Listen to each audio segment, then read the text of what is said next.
Hello and welcome back, guys. We're now starting a new story, Multiverse of Midoriya, written by GiovanniPolder. You can find author's profile link in the description. Let's begin. A flash of light and Izuku woke up. Izuku woke up from the flash of light. His brain had to start up and he noticed he wasn't surrounded by All Might staring at him from all directions. He wasn't in his room, he was somewhere strange, someone he has never been before. Where am I? What happened? Villains. Izuku thought as he jumped up into a fighting stance ready to fight a multitude of villains if needed. He looked around and saw his friends and family. Mom, Izuku said as he ran up to her and made sure she was safe in case of anything. Izuku looked around to see who was with them. Izuku noticed everyone from 1A as well as the students of 1B. He also saw Shinso, Mei, and the big three. He also noticed the UA staff. He also noticed his mother and the parents of Kaken. He also saw some pro-heroes. He noticed Mirko, Ryukyu, the Wild Pussycats, Miss Joke, MT Lady, Endeavor, Kamui Woods, Death Arms, Hawks, and Fat Gum. He also saw the Todoroki family. Last but not least were Kota and Eri, who the second they saw Izuku they rushed over to him. Hello everyone. A voice said, alerting everyone. The pro-heroes took point ready to fight and protect. Don't worry, I mean you no harm. Everyone looked at the voice that just spoke. What everyone saw was confusing for sure. They saw a white featureless figure standing there. Who are you? Endeavor ordered as he stood ready to attack. Who am I? One name you might have for me is the world, or you might call me the universe, or perhaps God, or perhaps the truth. I am all, and I am one, F that you non-existing beach. Bakugo screamed as he tried jumping to attack Truth, only for a multitude of black hands from the floor holding Bakugo in place. Please stay calm. I wish not to fight, merely to show you all something. Truth said as he released the black arms from Bakugo. If you all continue thinking those aggressive thoughts, I will remove your quirks for your time here. Truth showed his power as he said by removing the quirks of everyone for around 10 seconds. What do you want to show us then? Nizu spoke from on top of Vlad King's shoulder. I wish to show you the multiverse. The smarter people among the watchers got shocked at the now discovered multiverse. So it exists. There is a multiverse. Correct, young Yaoyorozu. But it's not as you believe it to be. The multiverse surrounds a single soul that is the anchor point. One soul that is in all the universes. Many wanted to believe that they were the anchor point except Izuku. He believed it might have been All Might. The years of Bakugo and his previous school's extreme amounts of bullying killing his self-esteem, but the year he has already spent at UA surrounded by true friends did him some help. Of course, it's F me for I am by far the greatest, Bakugo announced with Izuku scoffing within his own mind. You do come in some universes, yet you are not the focus. The focus is your one and only Izuku Midoriya. Truth spoke, shocking everyone. Midoriya, Midori, Deku/Dekukun/ Izuku, young Midoriya/ problem child/ papa, dad. Everyone yelled. Most already knew about Eri and Kota seeing Izuku as a father. You're saying that mean green over here is the main focus of everything. Setsuna said as she used her quirk to remove her arm and place it over Izuku's shoulders. Correct, we are going to watch Izuku Midoriya. I will say some of these verses could be very scary. I will make sure none of the children watch those, but if you also wish to not view those, do tell me. Now please sit down and relax. If you wish to eat something, think of it and it will happen. If you need to use the toilet, the rooms to the side are for that. Truth spoke with Mitsuki silencing her son and everyone taking a seat. The girls sat together on one of the beds. People assumed Aizawa was going to take one of the beds, but he went for the chair. All the pros sitting on the chair. Some now with food. Mitsuki, Masaru, and Inko sat next to each other, with Bakugo sitting in front of his parents. All Might sat next to Inko. Izuku first wanted to sit on a chair, but at the request of Eri and Kota, he went on a bed. The rest of the classes mixed and matched for a spot, with most of them choosing a chair over the bed. Searching for multiverse. Multiverse found. Demon Slayer. Give request here. This first multiverse request was done by Connor171. Hope you enjoy it. Also, don't know when I will update. Demon Slayer multiverse found. Demon Slayer, I see we are starting with this one. Truth spoke as he snapped his fingers, and on both the heads of Eri and Kota came soundproof headphones and a tablet that showed them both a show they wanted to see. This one is rather dark. Is there anyone that wishes to not view this universe? What is it about, sir? Kendo spoke. Sir is not needed, truth is fine. But to answer your question I shall explain. Truth spoke. In this universe, a demon walks the earth. The demon itself is beyond powerful. It has many abilities, but the scariest and most useful of all is that he can create more demons. By giving one his BLD, it creates a demon. Humanity, to fight back, created the Demon Slayer Corps. They use something called breathing styles. Ochiko asked something most also thought. Why don't they just use their quirks? Well, there are no quirks. Loads of universes don't have quirks, they have other powers. In this one, it's breathing techniques. Now enough time wasted, let's watch. Truth snapped his fingers. The screen starts to light up and it showed someone walked fully covered in robes. It didn't show who it was. The person in question was stumbling from side to side as if they were drunk or injured. There was a trail of BLD dripping down from one side, showing that the person in question was bleeding. It started showing the person. The camera went to the front and it was clear to see who it was. The fluffy green hair and 4 freckles on each cheek. It was Izuku Midoriya, but the normal Izuku had a happy smile on and eyes filled with happiness, but this one had dead and cold eyes and his face was emotionless. Everyone in the theater called out for Izuku. The cold eyes that Izuku had were not well received by the people that cared for him. The other Izuku closed his eyes and a memory came up. We now see a younger Izuku around 6 years old running through a street. Young Izuku ran inside yelling for his mother. Mama, Mama, where are you? As he ran into the kitchen he saw this mother. In the kitchen, we see Inko Midoriya. Still slim and drop-dead gorgeous. What is it, baby? She said as she stopped cutting a fish. Mom, can I stay over at Ida's house tonight? The little boy asked his mother. Of course, sweetie, how about I take you after dinner? Izuku nodded eagerly at his mother. Izuku ran into his room and put some clothes in a small bag to take with him. His mother continued making dinner. Then it jumped forward to young Izuku in front of a new house with his mother and now also a young Ida and his mother. Look, it's Ida. Kaminari said with Mina and Toru responding. They are so cute as babies. Look at the cheeks of Midoriya, they are so pinchable. Izuku started getting embarrassed with Inko speaking up. They were so pinchable and he loved it when I used to pinch them. MOM. Izuku said with his mother and most of the adults laughing at him. Young Izuku waved at his mother who walked away and blew a kiss. Then we heard Izuku's voice, now losing his normal cheery voice, this time sounding dead and tired. Mom, I miss you so much. It then snapped forward to the next day. Young Izuku walked back into his house. Hi, Mom, I am back. He walked into his mother's room and saw something that scarred him for the rest of his life. It was his mother, half-eaten, mostly ripped apart. Her legs apart from the rest of her body. Her guts all over the floor. Meat half-eaten on the floor. Her face had clear and deep marks on it as if a beast clawed it. Pen. BLD everywhere. It was now back to the older Izuku who was walking the street. It showed the BLD that dripped on the floor, but it was followed by teardrops. The camera looked up and it showed that Izuku was crying. Mom, Izuku spoke again, but now it was soft and loving. Izuku entered a larger building and a minute later it showed 3 others standing in front of the building. It showed 3 demons standing in front of the building. One had BLD on his fingers and he liked it off.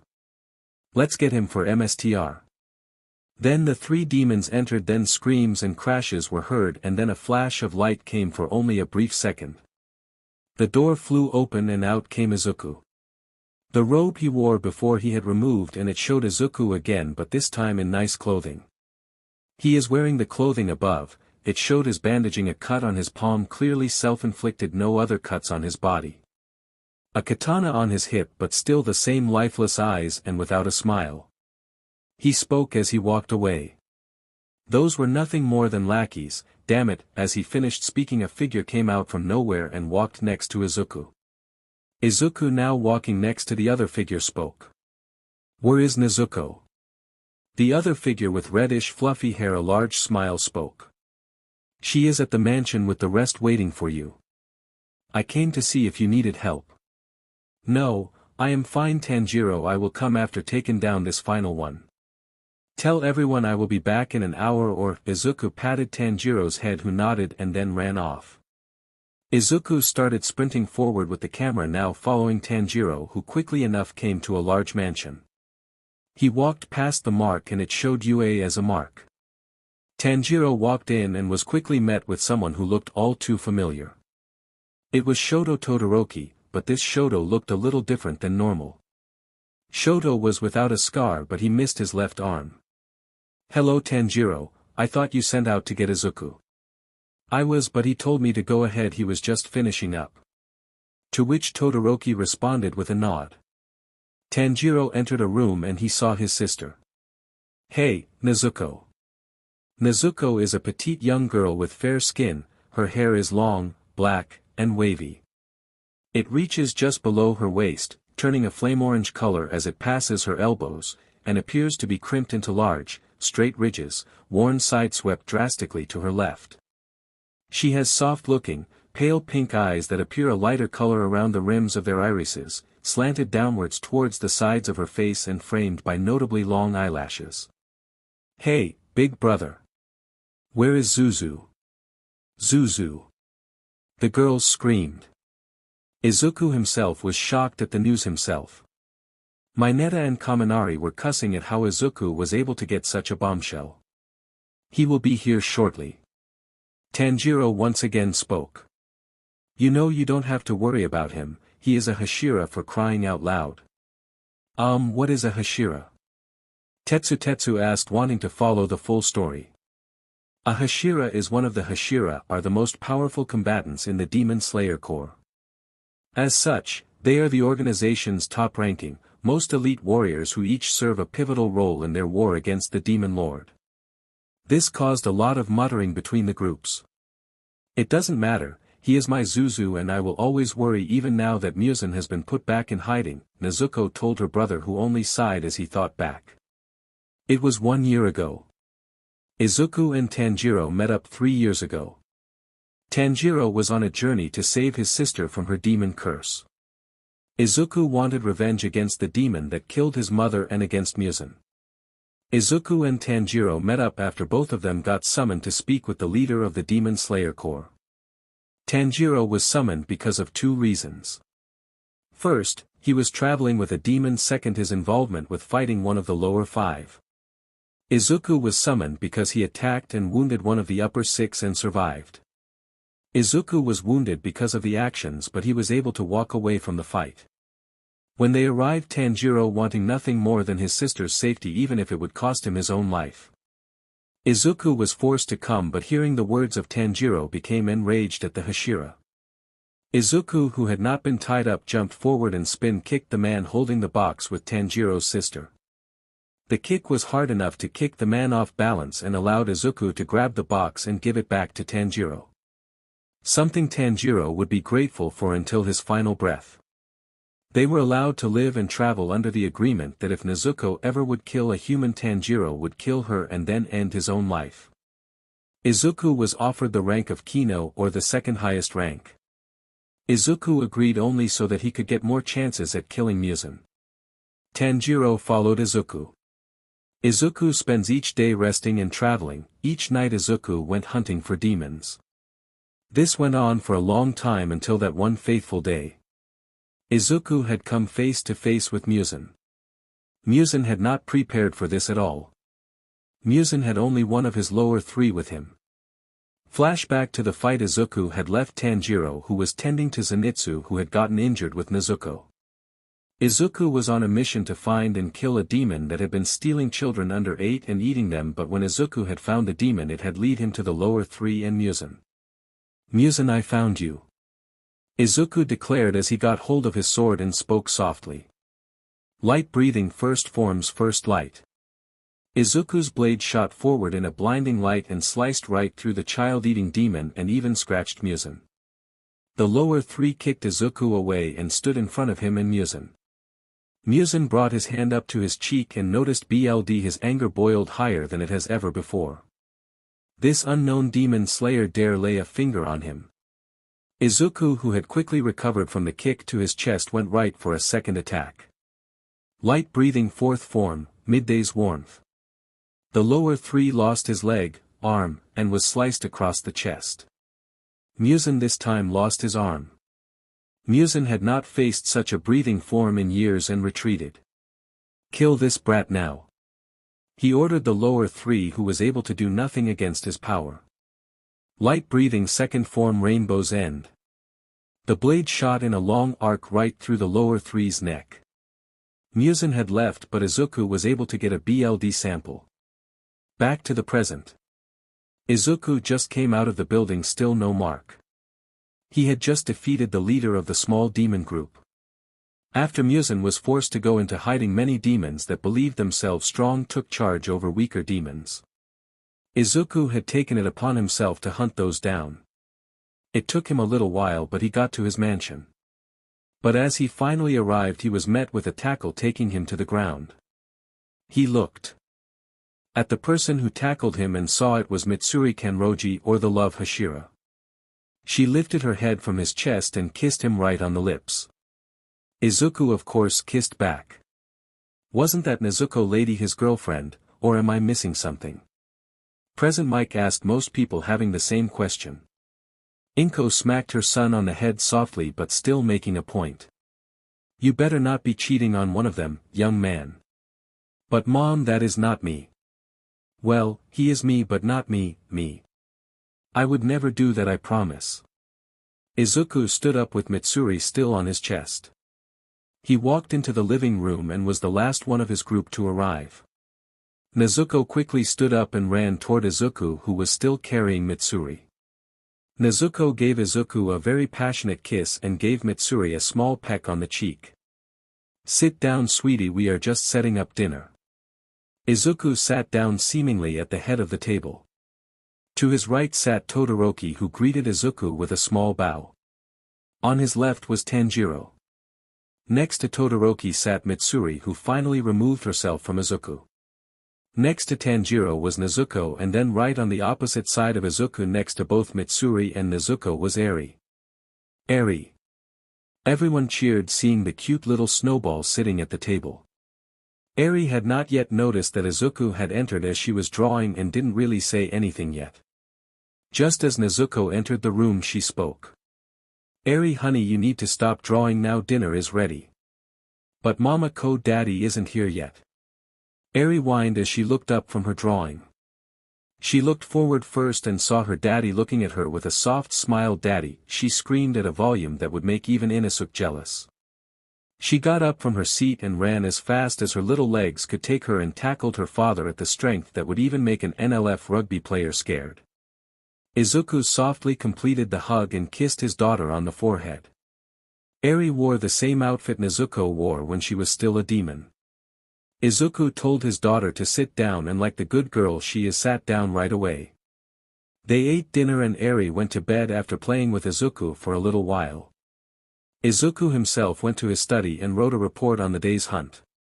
His hunt ended after taking down the small group of pretty weak demons in Izuku's eyes. In all honesty, the demon leader might have been Kino rank. After he was done writing the letter, Nezuko and Mitsuri came in the room both tired. "Come to bed, it's early."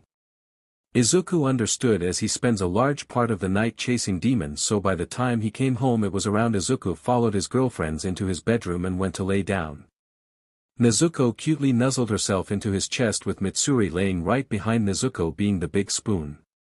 Izuku with his larger reach was able to also hug Mitsuri. As the two sandwiched Nezuko, she purred and fell asleep. That is enough for now. Truth spoke, getting some students to whine as they did enjoy watching the universe even if it was rather gruesome. Don't worry, we can revisit this universe later on. Now, let's watch something else. How about you all get to choice? I assumed it was at random. Zero spoke with Truth responding. That is correct, but what you could choose would be this. Option 1, we watch a random universe again.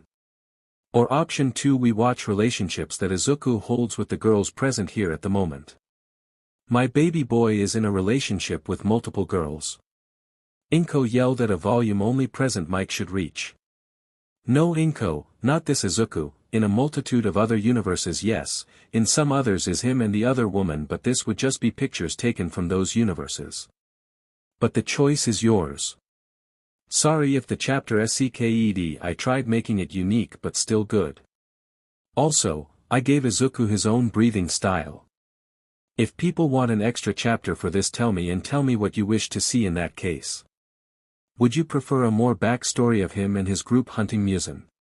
In this book, it's all about you guys and girls. These stories are all focused on your enjoyment. So let's say want Izuku in One Piece but you want him to take the place of Luffy or Zoro, please do tell me.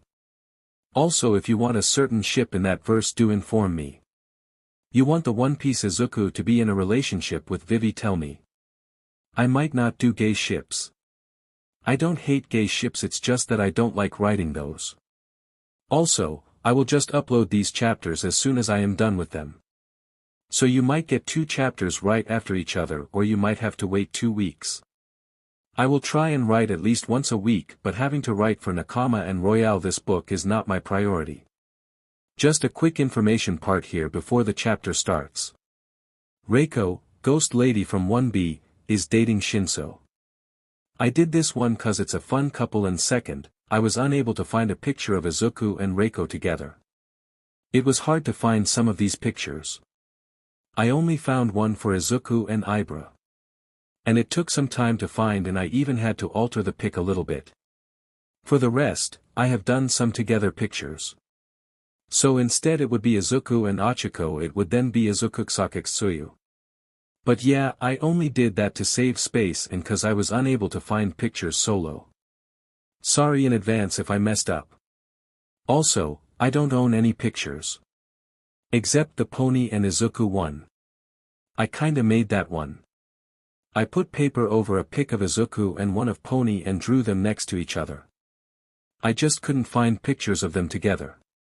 As Truth asked what to watch next, ships or a random universe, the response was quick. Each woman except RG wanted to see relationships. Inko wanted to see her son in love, the same went for Mitsuki, only instead of her son this time it was her nephew. Masaru also agreed on watching the ships for 2 reasons. One, he cared deeply for Izuku, he knew that his son Bakugo was an but to Izuku. He tried changing it but Bakugo was too hard-headed. 2, he was far too scared to go against his wife and Inko. Both were scary when they wanted to be. Slowly the girls convinced threatened the guys to agree and watch ships. Present Mike wanted to watch ships on his own with him being a shipper himself. So we all agree for ships, good. Truth spoke as he snapped his finger, removing the headphones from Eri and Koda and making the screen white. What are we watching? Eri asked as both she and Koda had no idea. Inko spoke to her grandbabies. We are going to watch some pictures of Papa.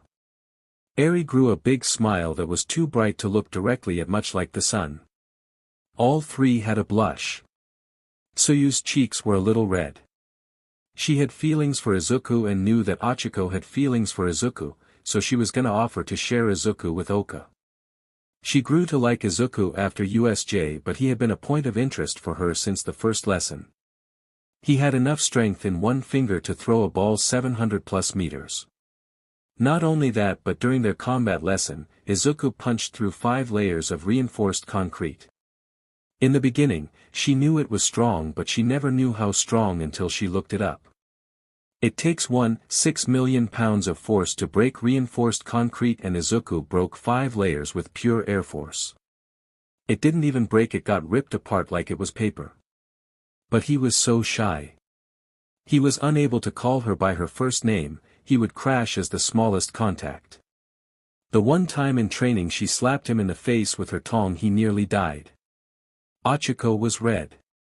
She didn't have a blush, she just turned red. This was her new skin color now. The picture was too much for her and she was now floating. Thankfully Truth used one of the black hands to hold her down. She wanted to kiss Izuku herself. She wanted to do it for so many reasons. The entrance exam, where Izuku used her quirk and broke himself to save her. She learns later that it was the first time he used his quirk. During the combat training where Izuku protected her from Bakugo. At the sports festival where he spoke to her with an idea to beat Bakugo, or afterward to calm her down a little. Then after the overhaul incident where she thought Izuku was going to die. She almost lost him, but thankfully that didn't happen. She did however sleep the night with him. Nothing dirty happened, it was just that she could not sleep because of nightmares. It was Izuku dying and she needed to see him. When she knocked she almost wanted to run away, but the door went open and there stood Izuku. He invited her in mainly because he was scared himself. Eri was at his bed as she didn't want to leave her hero's side. So she slept in his bed. Izuku sat on the bed with Ochako on a chair just speaking for what seemed hours. They went to lay in the bed and fell asleep. That night Izuku and Ochako got some of the best sleep they ever had. Momo grew a blush and wished this would happen in real life. Over the year at UA, Momo grew very fond of Izuku. The first couple of days at UA, Momo thought very little of Izuku. Izuku during the classes was not impressive, each time someone would as much look in his direction he looked scared. The second a girl would as much as speak to Izuku he would blush up a storm and nearly shut down. But then there were the times that Izuku would show his heroic nature and his intellect. During the USJ, Momo learned that Izuku saved Tsuyu and even fought to protect All Might. Then at camp Izuku fought to save Kota and tried his best to save Bakugo. Then the first time she saw Izuku in action was during Kamino Ward. Sure, they didn't really fight, but his plan was incredible. During that time she took more notice of him and slowly but surely she grew to like Izuku. How many girls does that green-haired monster get? Mineta thought to himself, OMG, girls look. We look like such a good couple. Mina squealed at the picture, loving the idea of her and Izuku getting married. My baby is all grown up, Inko said with tears of joy. I would have never guessed Mina and Midoriya would get together, maybe a one-off thing but not them getting married, Kaminari said with most guys close to him agreeing. Yeah, their energy is so off. Mina is so happy, cheery and outgoing, and Izuku is shy and reserved. Siro added. Nah, they could make a great couple. Maybe Mina would take Midoriya out of his shell a little more. Kirishima said, liking the idea of his middle school friend being happy and married to such a stand-up guy. Toru blushed at the picture, sure she liked Midoriya, but she would have never believed that the two of them would get together. She believed that she like always would simply get overlooked. Although it was something Izuku never did. In all honesty, it was a little scary. Each time Toru would enter a room Izuku always knew it and greeted her. He also always tried holding eye contact. Something not many even tried doing. Jiro was red, of course not nearly as red as Izuku was, but she was getting there. She, like all the other girls in class, had caught feelings for Izuku. More catchable than Corona, but unlike the other girls, she had no faith that they would end up together. Jiro has better hearing than most want to believe, and that often makes it so that she overhears things she should not have. One of the things was something she heard from Aizawa and All Might. They spoke about Izuku's workout schedule and the threat of him overworking himself. At first, she believed that she worked out a good amount, but after hearing what Izuku did not only before school each day but also the things he did during school and afterward.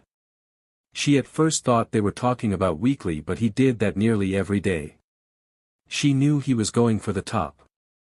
Seeing how Izuku would break himself to reach his goal and how he would push until his goal was completed or until he was at death's door. But was she even going to be a good hero? She wanted to sing and be a hero. And she wasn't even sure she was able to do both, but she wanted to try. Although even if Jiro didn't think they would end up a couple as Izuku would without a doubt have better options, in her eyes, she still liked to daydream every so often about her and Izuku. Chilling in her room jamming to music or just cuddling. "Why does Midoriya get all the goddamn girls in our class?" Mineta screamed in his head. "Look, it's Kendo," always said. The girl in question had never thought she would show up as one of the girls. She would love the idea of dating Izuku, but then again, why would he want to date her? Sure, she had curves, but she had muscles and wasn't that much for the girly things. She didn't want the pink dresses or the makeup. She was more comfortable in a leather jacket whilst working on a motorcycle. But looking at the picture, she would not mind dating Izuku. His strong arms encasing her, making her feel safe, making her feel loved. She stopped herself mid-thought before the thought started to get more mature. Ibra was a lady of Christ, but what she really wanted to be was becoming a lady of Izuku. Sinful thoughts go away, sinful thoughts go away. Ibra kept thinking over and over in hopes of the dirty thought to how away. Sure, she enjoyed Izuku's company. He was one of the only people that listened to her as she spoke about her religion. He even told her that if she wanted he would go to church with her to learn about it. Yui wasn't one for facial tells, but seeing herself and Izuku hand in hand did put a smile on her face. She did not have a large amount of interaction with Izuku, but each moment they spent together was something she loved. Yui herself was very honest and open about everything. She had a big crush on Izuku. How could she not? He had a body of a god. She had seen Izuku dry himself off after a hard workout. He took his shirt off to get the sweat on his abs and back. Yui wanted to dribble chocolate sauce on his abs and lick them clean. Then it was his personality. He was so kind and patient. Yui herself was often quiet, but the time she spoke it was honest. That often pushed people away. Even at UA, she was a little bit of an outcast sometimes. But never with Izuku. She wanted Izuku that was as clear as glass for her. But would he want her? It didn't matter that much. She was planning on telling him next weekend, but now she might wait a little longer and learn more about him. Pony spoke some words that only a few understood and made them do a spit take. Izuku could hear his mother ask All Might what she said, and he only heard the last part of it. Riding him like a true cowgirl. This made Izuku go near nuclear. Eri and Koda didn't hear it and didn't fully understand why Izuku was turning that color, but both found it funny. "Shroom," Komori said with a strong blush that was barely hidden by her long bangs. She herself was rather shy, just like Izuku, because for the same reason as Izuku. Bullies. But there was one difference between the Komori: at least had friends that more often than not helped her. One of her friends was Kendo. She had known Kendo since she was 6 and was often the protector of Komori. She knew Izuku used to be bullied. 2. She just didn't know how bad it was or why he was bullied. Komori knew why she was bullied. It was her obsession with mushrooms. They were stuck in her head and nothing she could do would break that, but the thing was she never wanted to change. But Izuku, why would he ever get bullied? He had a super strong quirk: he was nice and helpful. He was cute and secretary. It made no sense why he acted the way he did. But it did give Komori and Izuku something in common, how sad it might be. I would not mind cuddling with Green, would not mind at all, she said, whist giving a finger wave and a wink to Izuku, who snapped his head back to the screen. Each time Izuku was on the screen and see their reaction. Izuku never had the confidence to ask a girl out, but a boy can dream, can he not? And Izuku dreamt of all the girls. Why he never understood. Maybe it's because they were the only ones to ever treat him nicely, maybe he just wanted a harem, maybe it was the works of some far-off god. The only thing Izuku knew was that he had feelings for multiple women. He just hoped that one of the women would like him back. That is why he looked at the girls who were in a picture with him to see some sort of reaction out of them. Setsuna was honest about her feelings. She had no idea if she liked Izuku. How could she? They barely had interactions, and if they did, Izuku would just blush and stutter. Of course, it didn't help that Setsuna loved teasing. But she was sure that she liked to look at Izuku. The muscles, the strength, and for some weird reason the smell. Setsuna often came into people's personal space. It was just something she did, and something she often noticed was the smell of people, and oh lord did Setsuna like Izuku's smell. So the chance to cuddle Izuku and taking his smell in was something she would like to do as much as possible. 1B Oswell, what in the midnight double D's does he have? Mineta once again thought. WOW. That is highly inappropriate as both of you are UA students. You should not do such things on school grounds. Denki first cheered for his buddy, as in the picture it was clear what happened beforehand, but of course, Ida had to lecture them. Mei herself was deep in thought about a new type of baby making. Izuku, please use protection. You should at least wait until after UA before growing your family. Inko told her son, who looked like he died. He was barely able to stay conscious after the comment his mother made. In his mind, he had to focus on something else. They didn't do the dirty, no of course not. No, it probably rained and Mei's shirt got wet whilst Izuku's stayed dried, and he gave his shirt to her and she thanked him, nothing more. Nothing else happened. Lucky, most of the straight guys thought. Mineta and Kaminari wanted to murder Izuku at the moment, but because of their self-preservation instincts, they stayed silent.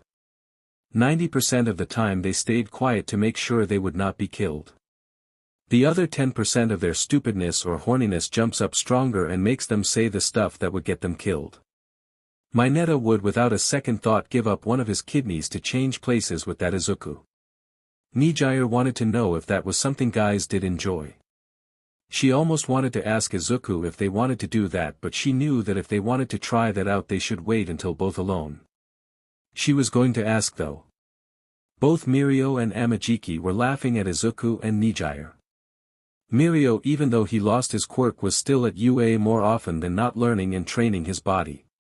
And more often than not he was training with Izuku, and the rest of the big Nijire was far too easy to read about her crush, and both Mirio and Amajiki as her best friends were forced by law to tease her about it. Of course, they also teased Izuku.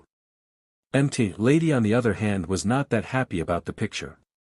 Why would I have to share my green hunk with the old skank? Your hunk. You better rethink that, you blonde bimbo. He needs a mature woman, not some blonde slut. Aizawa sprayed both of them in the face this time and spoke. Stop acting like children and behave, or else. This should have been said differently, as Namuri just made it worse. Oh, if we are doing punishments, I want Izuku to spank me as I have been a bad girl. Izuku got a nosebleed and blacked out for a little while until Kota sprayed him with water. Pops, you okay? Kota asked, with Izuku giving a small nod as he wiped the BLD from his nose and sat right back up, ignoring the laughs his friends gave him as well as the jealous stares from both the guys and girls. Those two Oswell, is he legit going to have the entire female world? Mineta thought as he jinxed himself. Mirko smirked at this. She knew Izuku was worthy of her love. Rumi was strong and she was attracted to the strong. And Izuku qualified for that title. She watched the first year sports festival and wasn't really impressed by anyone. Izuku did spark her interests a little, but he broke himself with each attack. Not that secretary. But the more time went past, the more she started to notice him. Camp, Kamino, and she would never forget the overhaul raid. She still gets shivers thinking about it. He manhandled that child-abusing BSTRD and he looked great doing it. So having a hot and steaming makeout session with Izuku after a good spar or workout was something Rumi would hop right on. Sorry for the pun, "Oh my," Ryuko said as she tried and hide her blush at the thought of bathing with her green-haired crush.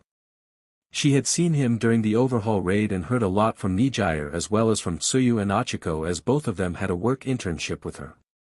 But every time Ryuko saw him she wanted nothing more than to rush over and hug him. She just didn't understand why she wanted to do that. Mineta blacked out. He now laid on the floor foaming out the mouth. His anger reached the next level. He was supposed to be in Izuku's spot, he was supposed to be the one to have all these CC girls kissing and hugging him. He was supposed to be the one in the bath with Ryukyu now. Ha ha ha ha ha ha ha ha ha ha ha. Bakugo and Monama laughed at Izuku. Other guys laughed as well, but those who laughed did it in good fun, but Bakugo and Monama both did it out of spite. Midoriya, your actions to save Pixie Bob and help afterward was honorable, and I truly believe that your actions made you an honorary member of the Wild Pussycats, Tiger spoke with a hand on his heart. Izuku, even though he was still a crimson red because the pictures, did have to wipe away a tear because of the kind words. It was something he wanted to hear. When Izuku was small he had, without doubt, acted as if he was a pussycat. It's what they call themselves in this FIC. Okay, he didn't try and become a cat. And hearing that from Tiger was something he would never forget, plus as he looked at the other members who all nodded. Pixie Bob loved the idea of Izuku and her getting together. The kittens would be so cute. Ragdoll had gotten feelings for Izuku, but she had also gotten closer than nearly all others. Ragdoll lost her quirk because of All for One. It gave her depression. She wasn't a pussycat anymore. She wasn't even a hero anymore, but then came Izuku. The long nights they spoke on the phone. And Izuku told her that he was quirkless, or well, he thought he was quirkless. It brought them closer together, and for some reason, it filled the hole in her heart. I wouldn't mind making some kittens with our new team member. This comment form. Pixie Bob made everyone who was taking a drink spit it out in shock. Izuku simply ignored that. It was too much for his brain to handle and he just ignored it. The girls started arguing about that was never gonna happen. Eri had no idea what was happening and she hoped that it was going to get explained a little later, but she was also very focused on her large candy apple that Izuku had summoned for her before the ship started. Mandalay blushed at her own actions. Sure, she wanted to, as Izuku often looked like he could use it, but she would never have the guts to do that. And if she really did that, it would most likely kill the poor boy. He would likely die because of BLD loss. Kota didn't speak, but he was thinking. If my aunt would get with Pops, would that make her my new mom? Kota smiled at the thought. Sure, she would never replace his real mom, but it didn't matter. It wasn't like Pops replaced his dad. It was two different things. Izuku was Pops and his dad was Dad. So his mother was Mama and Mandalay was Mondalay, or just Mom. He liked having a full family again. Him, his pop, his mom, and his little sis. He even gets all the wild pussycats. Why do you do this, God? Please just let me have some. Mineta thought to himself as he had woken up. Yes, I stand behind this fully. Surprisingly, Aizawa said. I didn't expect you to be a romantic show, present, Mike said to his friend. I am not, I just want to get rid of this curse. He told everyone. They all nearly face-planted. A grumpy hobo teachers or a green cinnamon roll with the body of an Olympic athlete. Sorry old man, but I have to go for Team Green. Emi said with Aizawa getting a large smile, and Izuku just grew embarrassed that the MS joke compared him to an Olympic athlete. Hell yeah, me, Ibara, Tsuyu, Izuku, Ragdoll, and Ms. Joke in one relationship. Team Green, let's go. Setsuna said to just receive a smack from Ibara's Vine, who had a massive blush on her face. Do not use that word. Ibara scolded the girl. I am down for that. I was gonna suggest to share with Oka, but I guess this is fine too. Everything went wrong from there on. People yelled and it was close to a real fight until Truth tied everyone down with the black arms. You can argue later, let's get done with this. Only one left. They did stop but pouted whilst doing so, with only a few not wanting to stop, so Midoriya came to the rescue. If you all stop arguing, I will send everyone Izuku's baby pictures. This made every girl silent and sit prime and proper. They sat so correctly that it made Ida jealous, and he started scolding himself as he was slouching. Unacceptable, you will not date that boy Fuyumi. I forbid it. Endeavor spoke with Izuku growing anger. He liked Todoroki. Todoroki was one of his closest friends.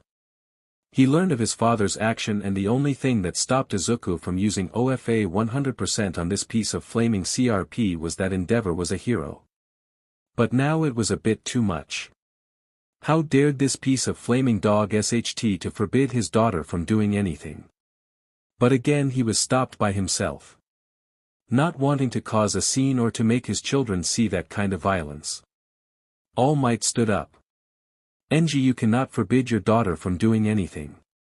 She is a grown woman and she has the right to be in relations with whoever she wishes to. I will not have my daughter be in relations with your secret love child.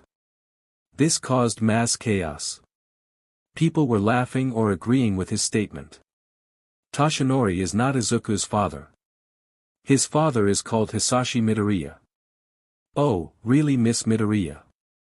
I did some research on you and your little family, and there is no person under the name of Hisashi Midoriya dead or alive. Endeavor spoke. Izuku was about to full cowl and give the matchstick a beatdown. Are you calling Inko a liar, flame brain? Mitsuki said as she stared down Endeavor without fear or backing down. People started arguing and Eri began crying a little at the yelling and arguing. Izuku, now going into protective dad mode, used OFA and focused 3% on his throat. Shut up and sit down, all of you. People not expecting that sat down, even All Might and Endeavor sat down. First off, All Might is not my father. I don't care what anyone wants to think. Second, Endeavor speaks to my mother like that ever again and I won't care that you are a hero. Third, you have no right to order your daughter around, she is an adult and gets to make her own decisions. Fourth, you have no right ordering anyone around, not in any life choices. As Izuku got down, everyone stayed silent for a little while. That was Cece, Rumi spoke up. Getting a lot of the girls to agree. This brought the confident Izuku back down to the real world and he went back to his shy self, muttering sorry to everyone except Endeavor. Papa. Eri asked her father, who looked at her, showing her that she could continue. Are they gonna be my new mamas? This made all the girls blush red as they were not expecting that. To make it more interactive, I am gonna put 2 or 3 options at the end of each chapter and you all get to a choice of which you wish to see. The options now are: All for One Izuku Izukuxmomo or Spider Deku HRM, or your choice. Well, I mean, no matter what, it's gonna be your choice, but another one than the other two, smiley face. Papa. Eri asked her father, who looked at her, showing her that she could continue. Are they gonna be my new mamas? This made all the girls blush red as they were not expecting that. I don't. Izuku tried saying with a large blush, but then the girls spoke. Yes. Shocking Izuku at the rather fast response, but seeing the happy face made him calm. Mina and Toru whispered a little bit with the rest of the girls and then they all gave a big nod. Achiko, Tsuyu, and Mina jumped Izuku. Achiko touched Izuku, making him float. Tsuyu used her tongue and wrapped around his waist, pulling him toward the group of girls. Mina got hold of both Eri and Kota and pulled them with her. As they all got back to the girl pile, Izuku now read to the next level, but as he was getting touched by girls all around, but he was brought out of it by Truth, who spoke again. Let's get on with the next universe. Then he snapped his fingers and the screen turned to black. Truth then spoke again. I thought we would have a little more time before one of these would arrive. I will have to invite some extra people. I will say this now. Try and attack anyone, I will remove your quirk. This goes for all, students and heroes alike. After everyone nodded, he snapped his finger and a new group of people came. All for one. All Might said, without his quirk of course. Truth didn't give anyone a moment to attack. The new rivals were pinned in place by the black arms, same for the more problematic heroes. Stop before you irritate me. I will have you on a chair without arms, legs and a mouth. They looked at the new arrivals. First was AFO, the leader of the League of Villains that has been imprisoned after the Kamino Ward incident. Next to that was Stain, the villain that attacked and crippled Ida's older brother and was later defeated by the combined efforts of Izuku, Ida, and Todoroki. The third was Himiko Toga, one of the members of the League of Villains, also responsible for attacking the training camp and working with Shai Hasaikai. Then was Dabi, another member of the League of Villains, also responsible for the attack at the training camp. Next was Yu Heya, the best friend of Nijire Hado, close to the big three. Then it was Melissa Shield, daughter of David Shield and sees All Might as her uncle. Last was David Shield, father of Melissa Shield and former sidekick to All Might himself. I brought you here to watch Izuku Midoriya. I will bring the information about the universes we have watched so far, as well as the information about what it is. It will be a memory just as if you watched it yourself. Truth spoke and it happened as he told them. Let's also do this. Truth snapped and Dabi was fine. No burns, no cuts, no dyes. Toya. Rei said with tears in her eyes. The rest of the Todorokis except Endeavor looked at their lost brother with tears, happy that he wasn't dead as they thought. Endeavor was shocked and disgusted. How dare my son to become a villain? I should have been stricter and perhaps this would not have happened. Now, let's start watching. As the new people took place, Toya was forced to sit next to his family. He stayed far away from his father as possible but did hug his mother. Toga tried sitting on Izuku's lap but he was blocked by his army of females, so she was forced to sit on the outskirts. Still being somewhat close. Stain looked them all over but as his eyes went over Izuku and All Might he grew a smile. He went to sit down away from the rest. David went to sit right next to the empty seat after exchanging a short greeting with All Might himself and Inko who sat next to All Might. Ah, Toshi, I see you are good. David hugged his friend. Yes, I am doing better again. I am taking care of myself a little more these days. Oh, you must be Toshi's girlfriend. Nice to meet you. This caused All Might to cough up a little. Inko herself blush and quickly dismissed the concept. All Might was happy that Izuku didn't hear that but did not notice a red and white-haired boy overhear it. Melissa went to sit down in the girl cuddle pile. It wasn't like she was given much of a choice. Yu of course went to sit next to Nijire. Now let's watch for real this time. Truth spoke and snapped his fingers starting the show. We see Izuku walk in the street, sitting on his neck was Eri, walking beside him was Kota. In his other arm, Izuku had several bags, most looked like groceries but there was a couple of toys between the bags. Kota who was walking in front of him was holding an All Might balloon. We just need to get some pork. Okay guys, let's get to the butcher then we can head home. Sure Pops. Okay, Papa. Kota and Eri responded to their father. As they made their way to the butcher the screen snapped to something else. This was harder to watch for everyone. It was the USJ but it was worse. Aizawa was on the floor bleeding from more than one spot. 13 had her back ripped off, bleeding herself. A large number of students were on the floor, all had small bruises on their bodies. Shigaraki stood tall above all of them with a large army of thugs. The Nomu at the stairs, but now it had a second Nomu standing right next to him. This Nomu looked like a rabbit beast. Claws much like a bear and teeth that looked like they could rip limbs apart. Shigaraki placed his booth on Momo's arm. You look familiar for some reason, but I can't place it.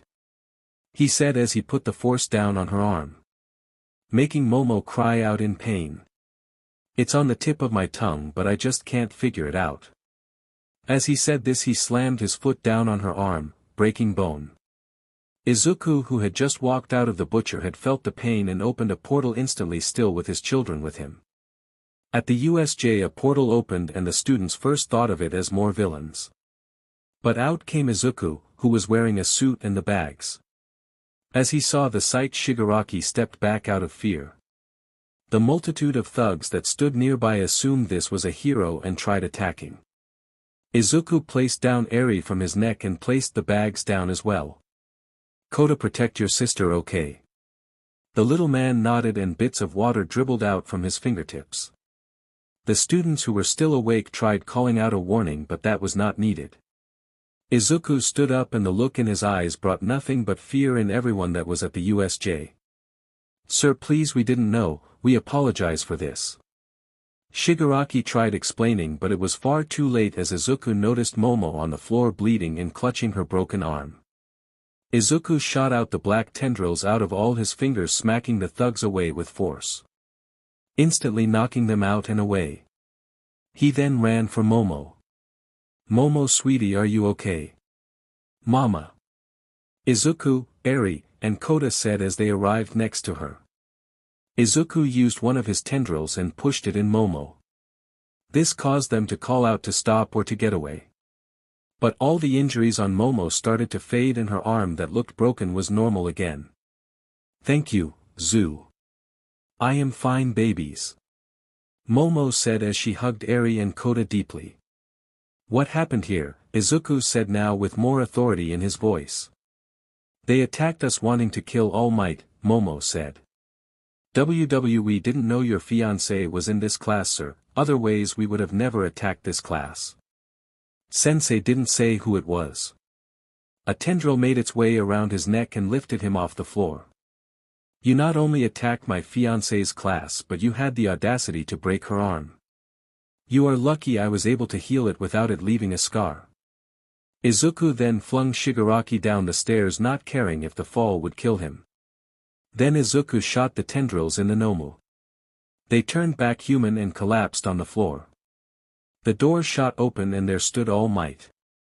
All Might saw the tendrils from Izuku and assumed that AFO had started using a new body and went to attack him. Izuku, who only looked in the way, created a shield that All Might punched. "Could you not? The wind force could hurt my children. Stop." This caused All Might to drop to the floor. The rest of the pros arrived shortly after that. Izuku had taken place next to Momo, now cuddling each other with Eri and Kota in between them. Izuku had healed Aizawa and 13 and thankfully they had stopped All Might from trying to attack him. After making sure none of the students had real injuries. After that, they made their way back to UA. Izuku was now in a room with All Might, Nizu, Eraserhead, Midnight and Recovery Girl. There was also a detective in the next room that was supposed to be a secret from Izuku. "Why don't we let the detective sit down as well? Standing is not that comfortable." This caused them to go a little wide-eyed as the detective went in a back-end trance only for pros and had not made visible contact with Izuku yet. "What do you want to know so I can go home?" "Who says you will go home?" Eraserhead spoke. "I know this whole thing is supposed to be scary for me, but can we all just cut the BS and cut to the point? We all know the only reason Eraserhead and Midnight are here to try and stop me. I also know that you Toshi are reaching your limit, so just let go.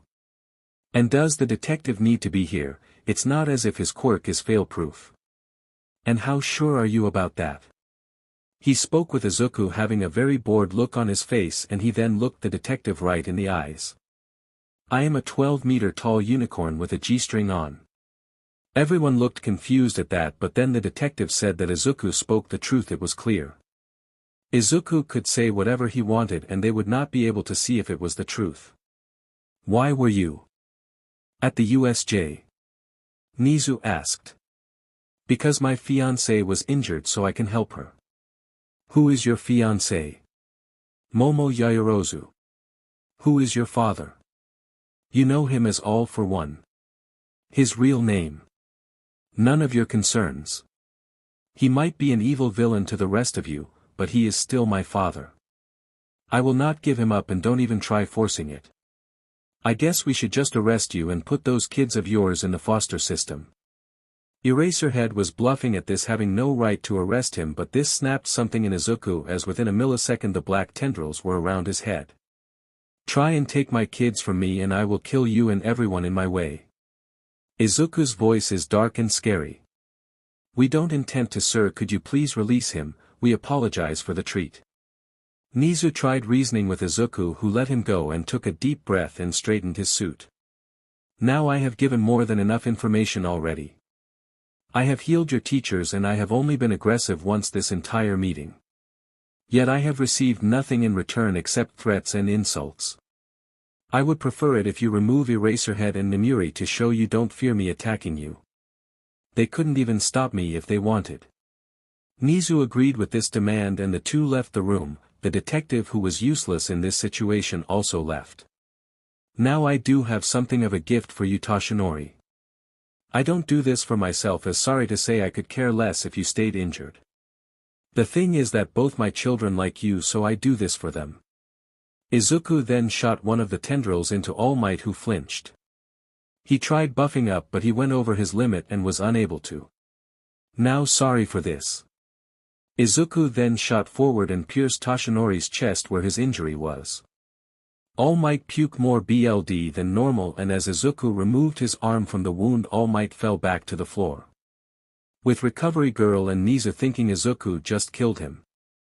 All Might. All the heroes and students screamed out, thinking the former number one died. The villains were silent. None of the villains that were present really hated All Might except maybe AFO, but he stayed quiet. Wait, I am okay. All Might said as he got back up. The wound on his chest closing up, but instead of the nasty wound that took its place before, it healed normally. I can breathe easier now. What did you do? Izuku shot a new tendril back into All Might as he responded to the man. I gave you one of the healing quirks that were within the Nomu, but for it to take effect I had to reopen your wound. But now you should be able to use OFA for more than 3 hours, it would still not be like in your prime. But your daily life should also be a little better. All Might went on his hands and knees and thanked the man who so far had no name, as he did not want to tell them. Mister, can I ask why are you not a hero? With your quirks, you would without a doubt be very useful. I have kids to take care of.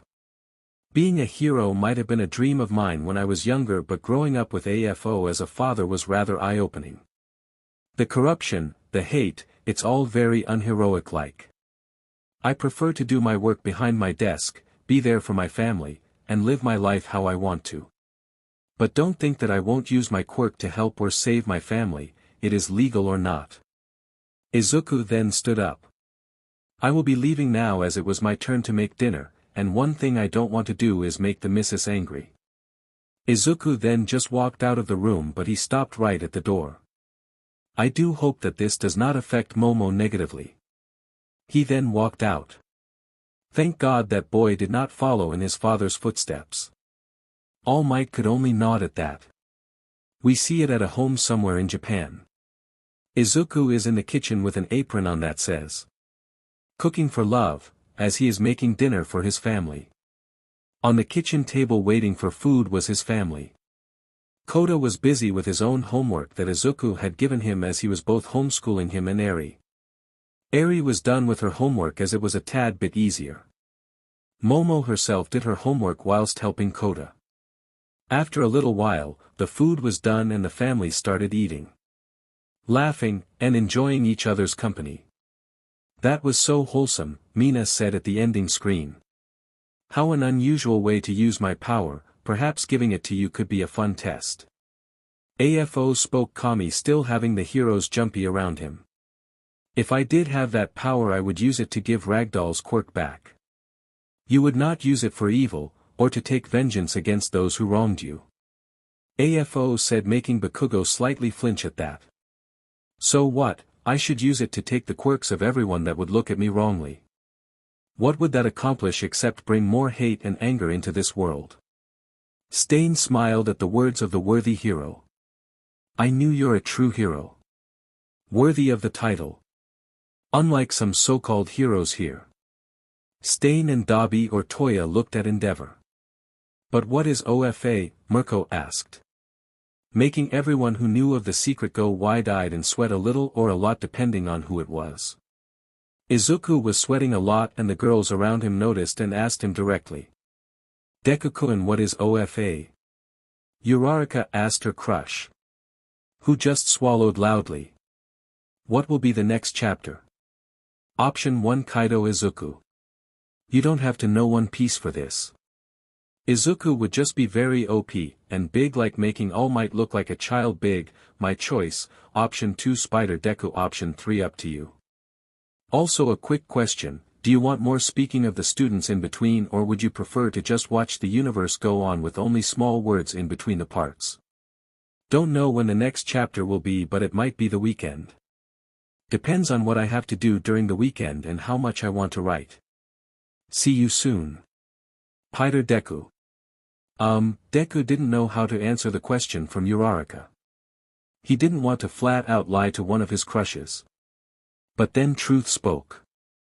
It's the quirk that All Might uses. Remember, these are different universes, they are different in some aspects and similar in others. That answer seemed to make their content. There was still no connection between Izuku and All Might with the quirks. The only real reason Uraraka asked Izuku was because of his knowledge in the subjects of quirks.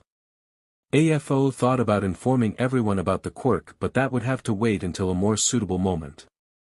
He wished to simply watch more until he would cause unrest. Let's watch the next one. With a snap of the fingers, the show started. Boom! A large explosion took place. Izuku, who was helping an old lady crossing the street, turned his head toward the area. Sorry ma'am, but I have to go. Izuku told the old lady, who gave a wave to the green-haired boy as he ran off. Helping the elderly, how upstanding of our classmate, Ida said as she chopped the air with his hands. Remember kids that a hero's job is to help, not fight. Sometimes helping someone cross the street or grab a cat from a tree is going to be what is needed from you. You are heroes, not gladiators. The job is not all about fighting. Aizawa spoke, with most of them agreeing, even Mirko, except Endeavor of course. Bakugo simply scked his teeth. He knew being a hero was not about fighting, but he wasn't gonna get a cat from AF tree, let shitty D-lister extras do that. They saw Izuku run at a fast pace and he didn't look winded at all. He ran forward, jumping over people or cars. It was around him, running for 2 minutes before he reached the site of the explosions.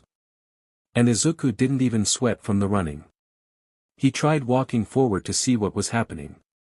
What he saw shocked him. It was a large smile villain in the middle of the street. He had a hostage. Inside the slime was a blonde-haired person, and on closer inspection, it was Bakugo, only with all the slime it was hard to see. Around the slime was a multitude of different heroes: Death Arms, Kamui Woods, MT, Lady, and Backdraft. His weird slime body doesn't allow me to attack him. One of you has to. Death Arms said, with the other heroes responding. Fire and wood don't mix well. I have my hands full stopping the fires and containing the civilians. I can't get in, it's a one-way street. We also see a very sick-looking figure leaning on a lamp post. It was All Might in his weakened form. One that everyone now was all too familiar with. He was thinking to himself. A hero will arrive soon enough, one that can save the hostage. Why did I have to go over my limit?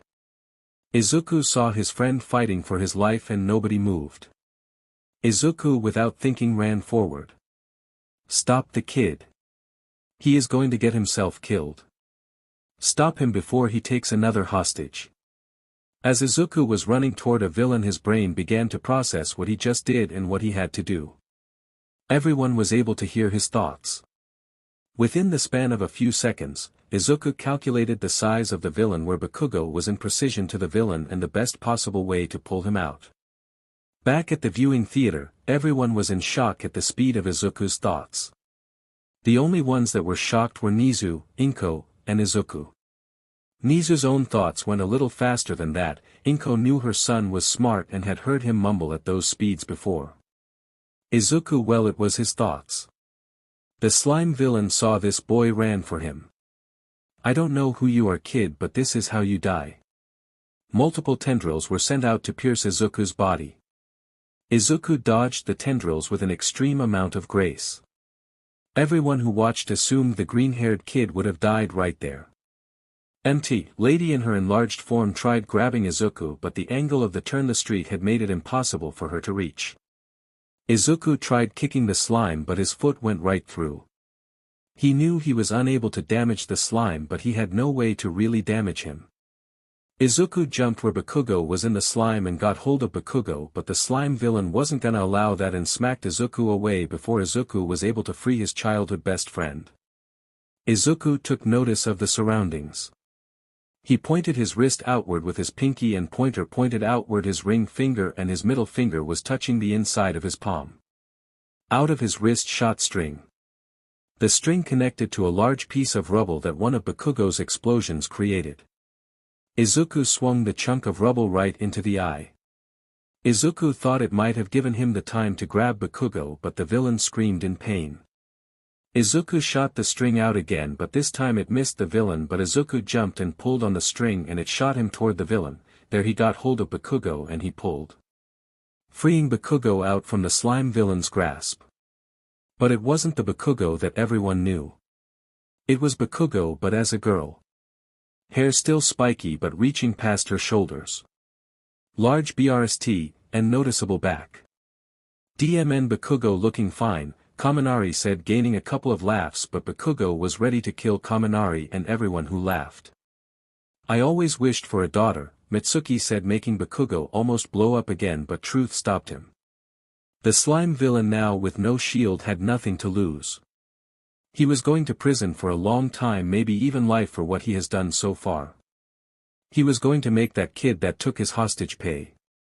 Izuku left Bakugo, who was unconscious, and started running around, clinging to walls and jumping far higher than a normal kid should.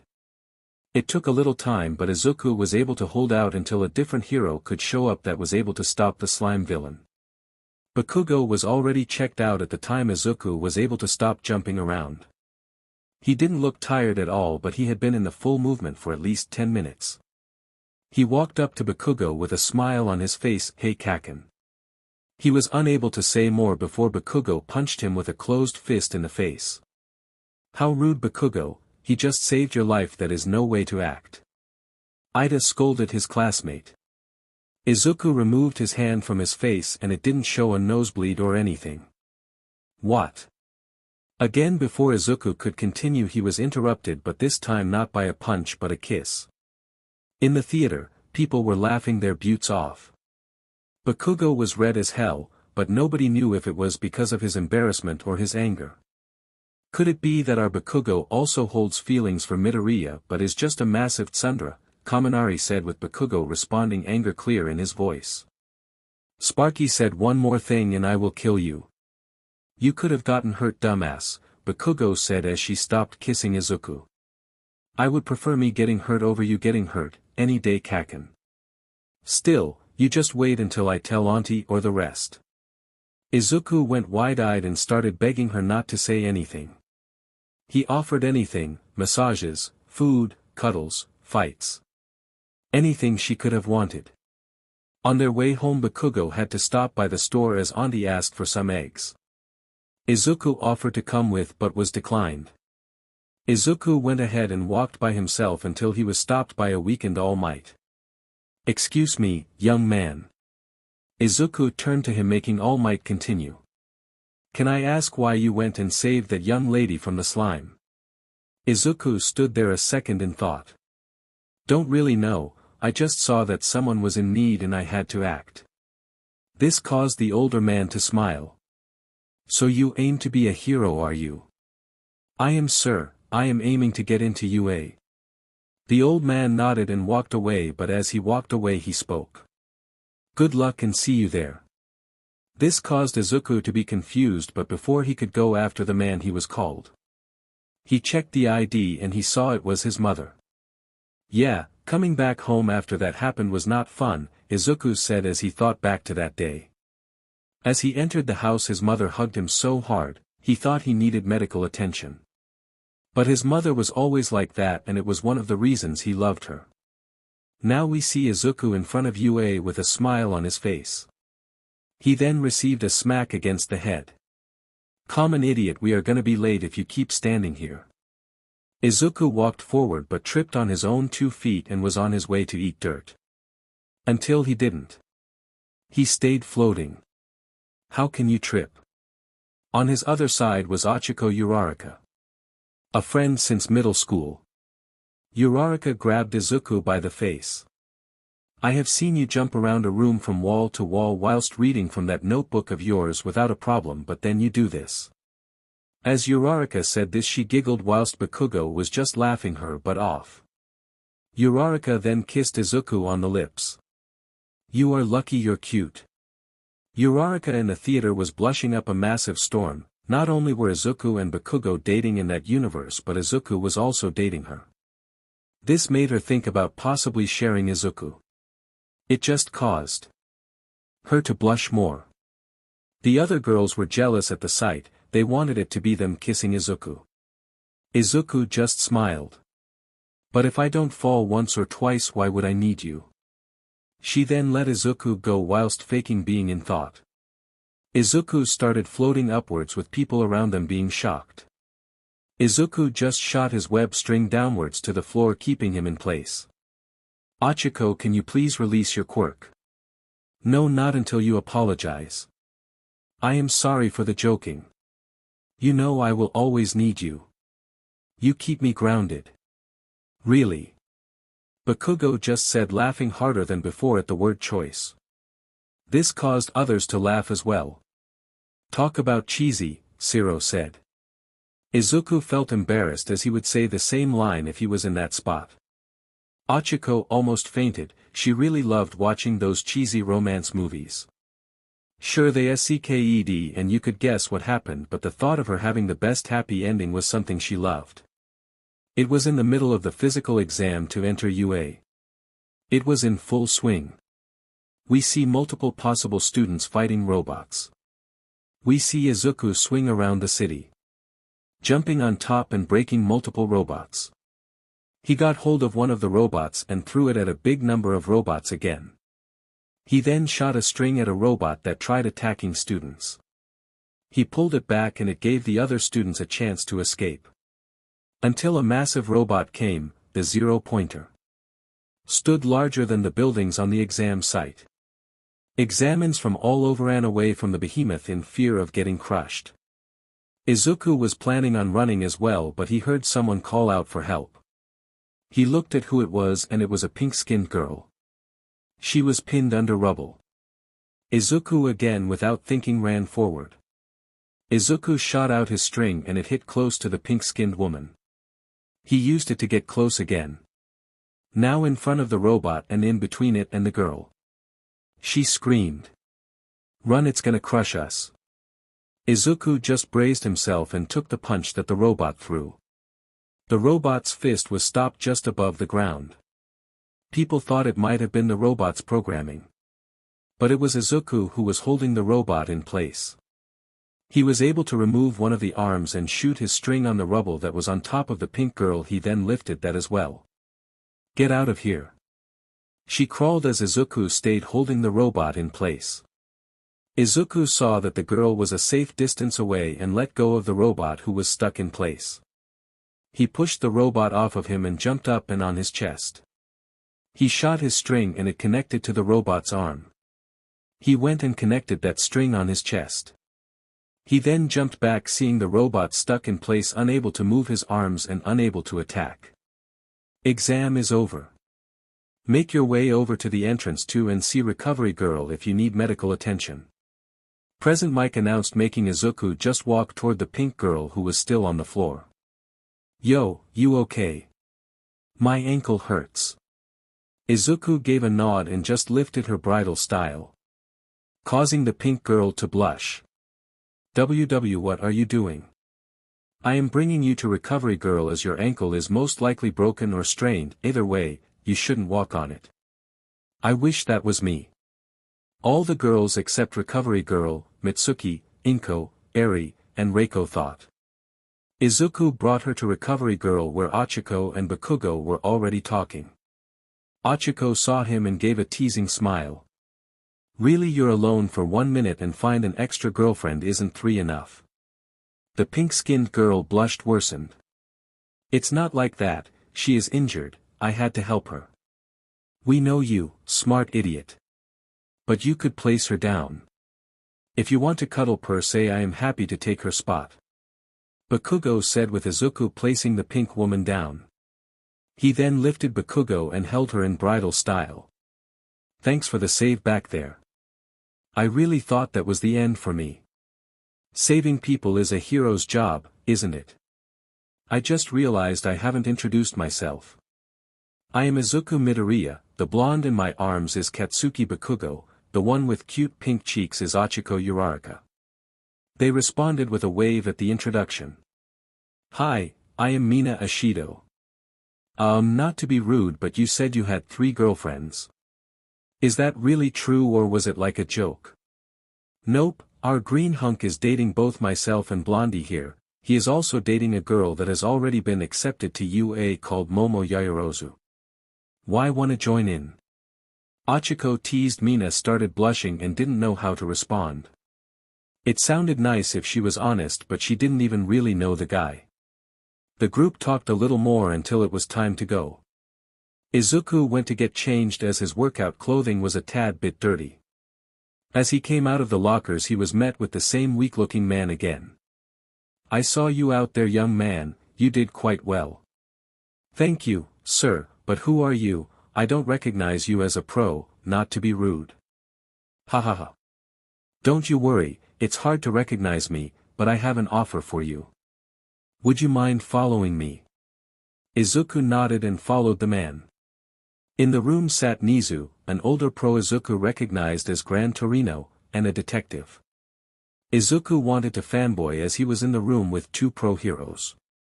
But the old man sounded serious, so his fanboying was going to have to wait. Izuku sat down at the chair that was offered. This is the boy Toshi. Nizu asked with the man nodding. Hello, young Midoriya. You must be wondering why are you here. This caused Izuku to nod. Well, during the exam we scored for robots defeated. What we also did only not tell was we scored rescue points. You scored highest not only during this year, but you had a higher score than the last 25 years. So Mr. Yagi here wanted to make you an offer. But before that, you must swear that whatever happens here will not leave this room. Izuku nodded. Good. Mr. Yagi said as he started growing in size and became All Might. I have an offer that revolves around my quirk. People often ask me, All Might, what is your quirk? And I always avoid the question with a joke or I change the subject, but the truth about my quirk is this. My quirk is called One for All. It's a stockpiling quirk and allows me to transfer it to another human being. One user uses the power and improves it, making it stronger, they then give it to someone else who does the same. I am the 8th wielder of this power and I want you to be the 9th. Everyone was shocked at the words, nobody expected to hear that. That is the second time we have heard it. Midoriya's quirk is similar to All Might, is that the case here? Tetsu asked with Midoriya not knowing what to say. I will accept All Might. If you have enough faith in me to entrust me with this, then I will. No hesitation, just like I expected.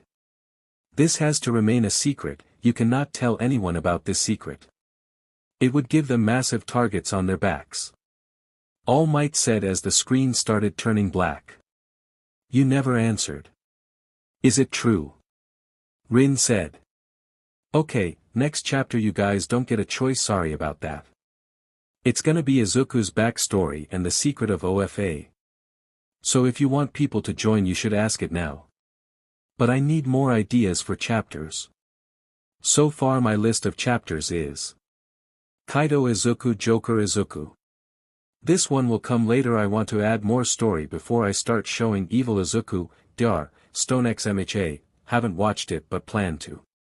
DBZXMHA, never watched it, and I don't plan to, sorry. I know a little of the story but not a lot. One Piece XMHA. If I do this story I need to know how to. Do you want it to take place in Ma or the One Piece world, or something else? That was it. Don't have more. I know these are a lot but none except Kaido Izuku sound that fun to write about. So please give me more ideas. Also, this chapter was hard to write about. I don't know what it was, but it took me forever to make it. But see why later alligator. Izuku's backstory. You never answered. Is it true? Rin asked. It is correct, AFO said with people now looking at him. He sat there with a smile. I am the one that created the quirk, so I do know who holds the quirk.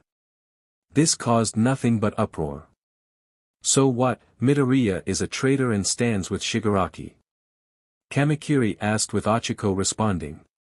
Of course not, Deku-kun would never work with villains. Yeah, Papa isn't bad, Papa is the greatest hero ever. Eri said as she stood up and pouted. Young Midoriya is not a villain, far from it. All Might said, but what AFO said is correct. He did create my quirk, but that was over 100 years ago. All Might stood up and walked to the front of the theater. I had a feeling this would happen, I just hoped it would be a little later. I will tell you the secret of One for All. It would come out eventually. The quirk One for All came from two brothers, one a symbol of evil that has been standing through the ages.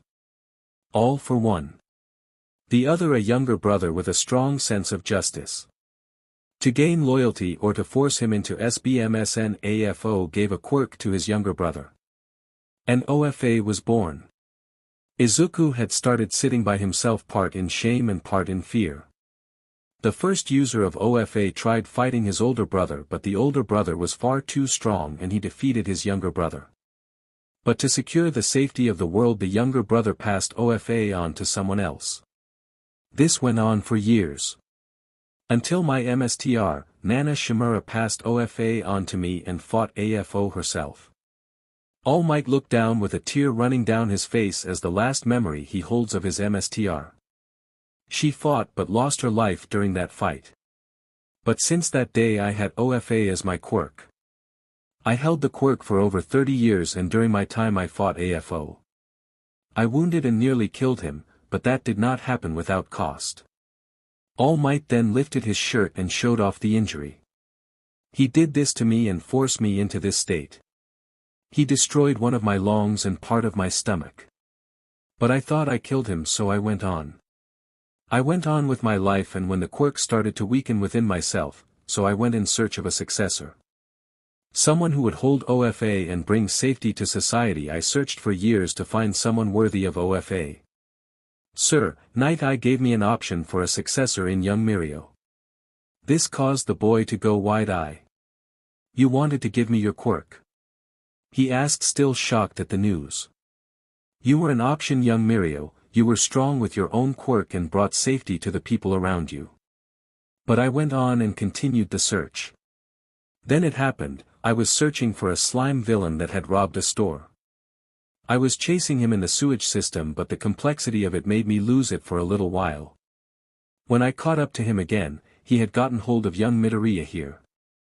I smashed him and he wasn't injured, but after I tried making my way to bring the villain to the police, I jumped away in fear of my time limit. Young Midoriya here grabbed onto my leg as I jumped up. We landed shortly after, but my time limit was over as young Midoriya here asked me if he could be a hero without a quirk. I gave him an answer that I have since then regretted. As All Might said this, many heads went up. He regretted it. Does that mean he regrets giving his quirk to Izuku? I told young Midoriya that he could not become a quirkless hero. I know why I said this. In the state I found young Midoriya, he could not be a hero as he was far too skinny and sickly to fight anything. But that doesn't excuse my words. I should have said that the road, while possible, would be extremely hard. Harder than any other person. But why would that be? I can be a hero and my quirk does not give me any combat use. Aways asked. Because of the hate people hold for the quirkless. Quirklessness is far less common nowadays, with only 2% being quirkless, but during young Midoriya's days, it was 5%. I know it's like 20%, but that is fully BS. It is shown that Izuku has had no friends, but if it was really 20%, that would mean in one classroom for 20 kids 4 kids would be quirkless, and in his apartment complex that would hold around 200 or so people, 40 of them would be quirkless, but with them being older as adults and such that should be even higher. In Japan, it has 126.3 million. That would mean around 25 million or so would be quirkless. Very unlikely that 20% would be quirkless unless there are quirkless zones. The hate most people have for them is incredible. Simply because they have no quirk, they are bullied and looked down upon. They are beaten and discriminated against for anything they do. Both young Midoriya and I have been through this. But I told him no and said he should aim for being a police officer or a firefighter instead. Then I left him on that roof and went on my way. An explosion then took place and I made my way over in my weak state and saw the slime villain again, but this time he had a hold over young Bakugo. I was unable to do anything as I reached my time limit. Young Midoriya then also made his way over there. I was hating myself as I had to stand there and watch the boy fight for his life. Some heroes could feel for All Might at that time. Sadly, they all had to stand by and watch as they were unable to act.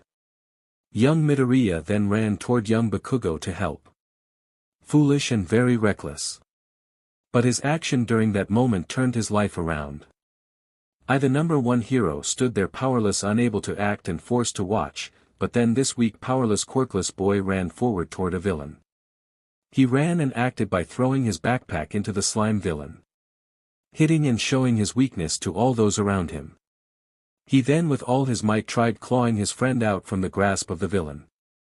That strength allowed me to push past my own limit and help. Not save the day as many believe, but nearly assist young Midoriya in saving young Bakugo. But later that day I told young Midoriya here about my quirk and promised to train him. I trained him for 10 months for the UA entrance exam, and on that day I gave him my quirk. You are kidding me? All Might, why did I not know about this before? Eraserhead said, shocking the old number one. Endeavor sat in thought, close to snapping himself. Why did you not inform me about this? I understand the need for a secret, but as his homeroom teacher I saw his lack of skill and his quirk as blunted arrogance and almost expelled him the first day. Aizawa yelled at the hero. What, you know what that meant, right? It took Midoriya only 6 months to be among our class strongest. Momo said. Yeah, but that is because of All for One. Nobody is gonna be stronger than that.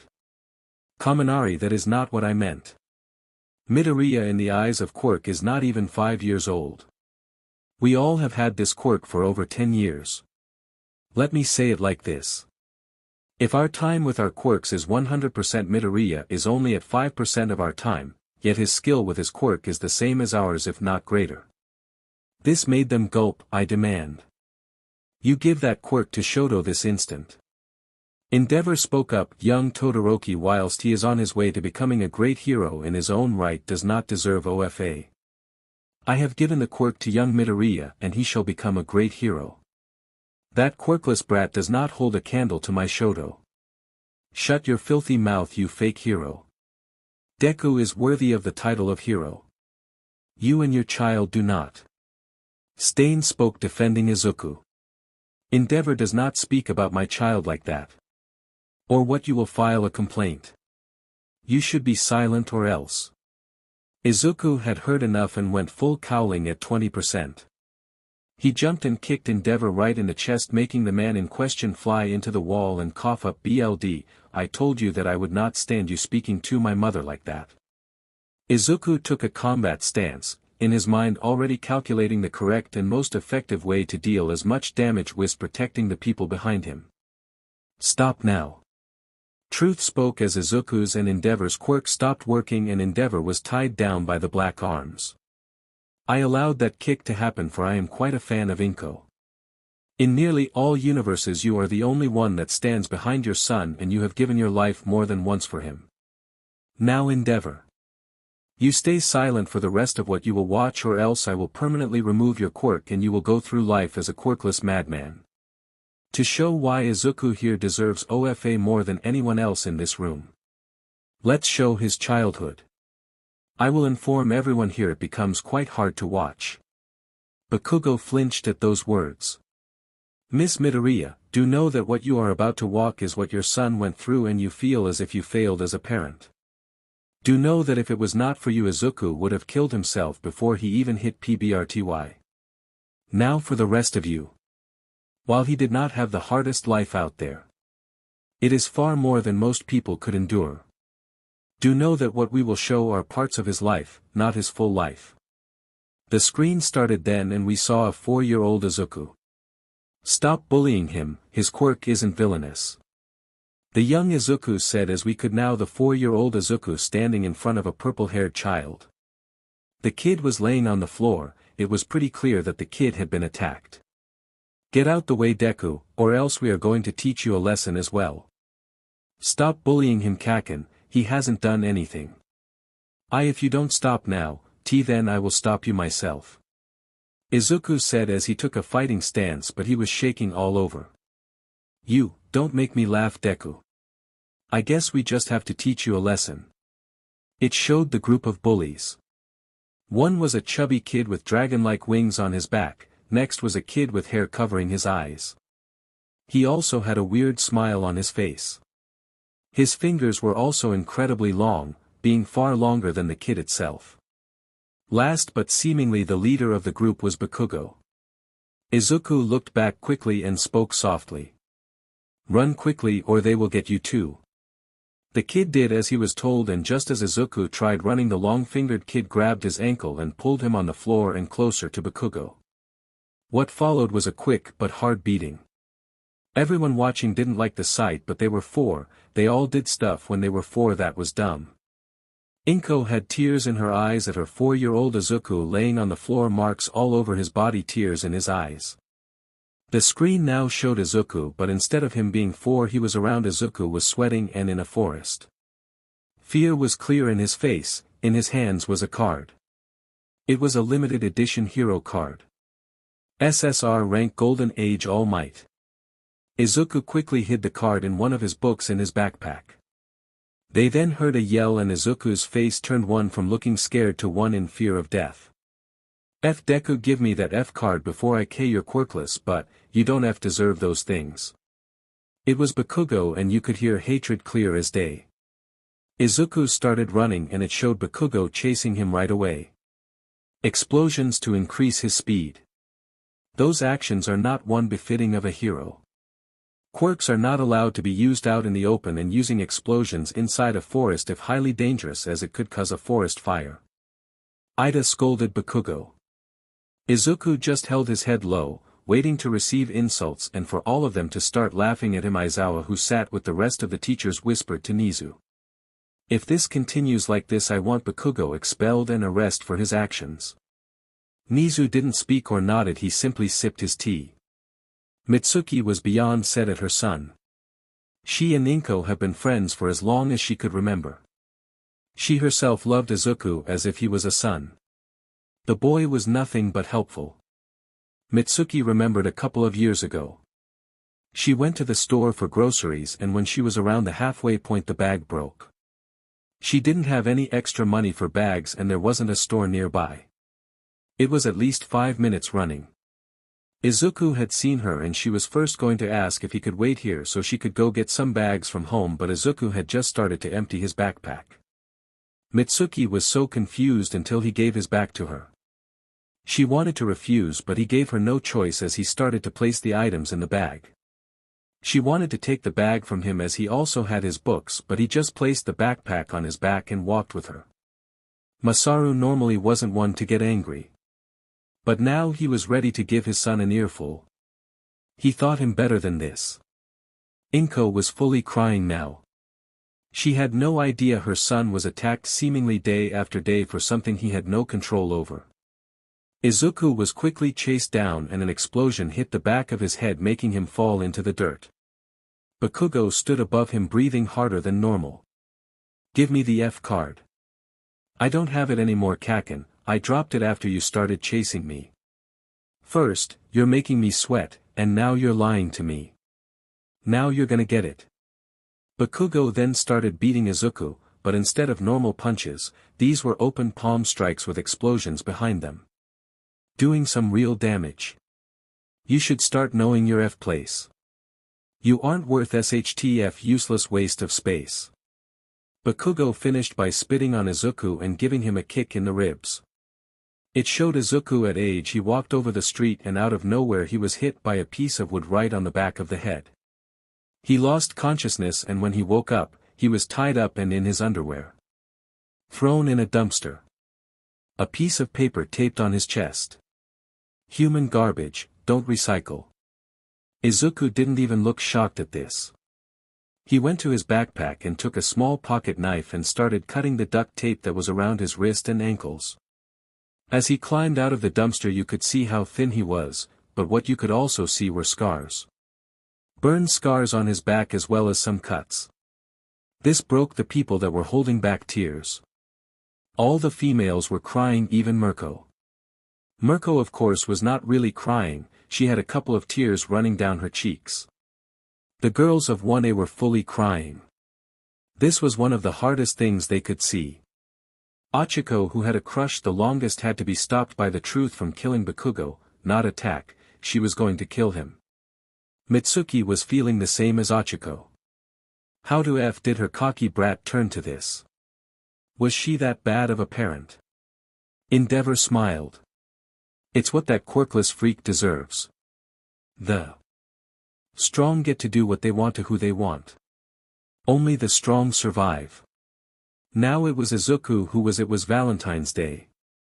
Or it seemed like Valentine's Day by all the hearts that went around the school.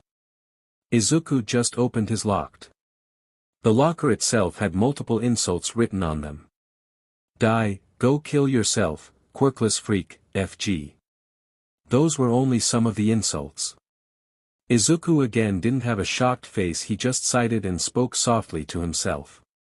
I have to ask Mr. Kurina for cleaning supplies again. He then opened his locker and now he looked shocked. He took a letter out of his locker and on the letter it read. To Izuku, and then it had a red kiss on the letter. Look, Midori had a Valentine. It wasn't all bad. Mina said with hope in her voice. She really hoped Izuku at least had one good moment. Izuku opened the letter as neatly as possible. Acting as if handling it too hard it would disappear. He read the letter. To Izuku, I have been watching you for a long time now and only recently decided to follow my heart. I fell in love with how kind you are to others. If you want to know who your secret admirer is, come to the bleachers behind the school at 17. Izuku smiled at the letter and placed it back into the envelope and placed it softly inside the locker. He looked at his phone and saw that he still had over an hour until it was time. He went to clean his locker. Mr. Kurina told him that he would take care of it, but Izuku told him that he didn't want to be a burden and worsen his workload even more. It was 1700 hours and Izuku was at the bleachers, and as he arrived he saw a girl with her back turned to him. He walked up slowly, but as he got close he was attacked. The beating again was painful, but it was a beating by around 20 people. Around 10 girls stayed close to the beating and started insulting Izuku. Did you really think anyone would ever love someone like you? Nobody would ever love someone like you. Filthy quirkless freak, why don't you just give up and die? Multiple insults were thrown at Izuku, who just laid on the floor in a ball protecting his head as best he could. It was pointless though, as he quickly blacked out. He woke up again and he was tied to a football goal. He could clearly feel pain in his back and his ribs. Thankfully he was able to wriggle out one of his hands. He took out his phone and saw that it was damaged. It said 19, he had 82 missed calls from his mother. He called her back. Izuku, where are you? It's late and you missed dinner. Did something happen? Midoriya screamed on the phone. Sorry mom, I fell down some stairs and lost consciousness. Sorry to worry you. Izuku lied to his mother. I am on my way now. I will be home soon. They hanged up and Izuku placed his phone back. He wanted to see why he felt so much pain. He removed his jacket and shirt and they saw more scars and burns than before, but the one thing they noticed was the new latches on his back. It looked as if someone had used a belt and just hit Izuku on the back as hard as possible. Thank God for those don't bleed.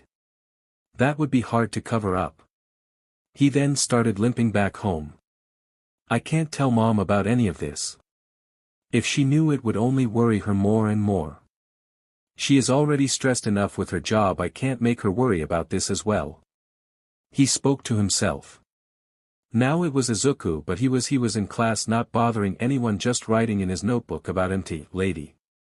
Some of the notes wondered about her quirk, but it also had an arrow pointed at her that said Secretary. Izuku continued to write in the notebook as the teacher started entering the classroom. Empty lady blushed at the sight as if she was a schoolgirl. Kamui Woods and Death Arms, who sat close to her, just shook their heads. They weren't going to act though. The kid deserves something nice in his life. The teachers of UA were able to see clearly in the notebook and were going to ask to read them over after this. The information on empty lady was incredible.